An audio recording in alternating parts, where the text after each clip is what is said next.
2 বছরের বিজ্ঞানপ্রেমী বালক লিয়াম দাদুর পুরনো অ্যাটিক ঘেটে একটা ধুলো মাখা নোটবুক খুঁজে পায়। কাভারে লেখা প্রফেসর অ্যালডেনের টাইম ট্রাভেল নোটস কি। কৌতূহলী হয়ে সে খুলে দেখে ভিতরে জটিল সূত্র আর অদ্ভুত এক নির্দেশনা, ডায়াল ঘোরাও, বোতাম চাপো, ইতিহাসের সাক্ষী হও। নোটবুকের নির্দেশনা অনুসারে লিয়াম খোঁজাখুঁজি করে এবং কাপড়ে ঢাকা এক অদ্ভুত যন্ত্র আবিষ্কার করে। যন্ত্রটি দেখতে যেন রেডিও আর টাইপরাইটারের মিশ্রণ, যেখানে একটি ডায়াল আর ঝলমলে বোতাম রয়েছে।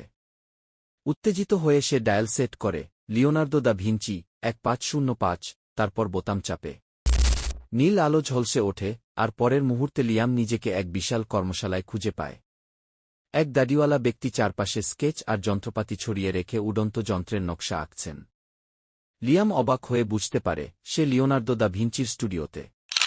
লিওনার্দো লিয়ামকে দেখে তাকে এক শিক্ষানবিশ ভেবে নেন। তিনি তার উড়ন্ত যন্ত্রের ধারণা বোঝান। লিয়াম তার থেকে বিজ্ঞানের ব্যাখ্যা জানতে চায়। লিওনার্দো মৃদু হেসে বলেন, জ্ঞানী হতে হলে প্রশ্ন করা বন্ধ করো না। হঠাৎ লিয়ামের পকেটে থাকা নোটবুক আলো ছড়াতে শুরু করে। একটি সতর্কবার্তা ভেসে ওঠে, এখনই ফিরে যাও, না হলে সময়ে আটকে পড়বে। আতঙ্কিত লিয়াম তাড়াতাড়ি যন্ত্রের বোতাম চাপতে থাকে, আর লিওনার্দো অবাক হয়ে তাকিয়ে থাকেন। এক ঝলক আলো। লিয়াম নিজেকে আবার অ্যাটিকে খুঁজে পায়, যন্ত্রটি এখন নীরব।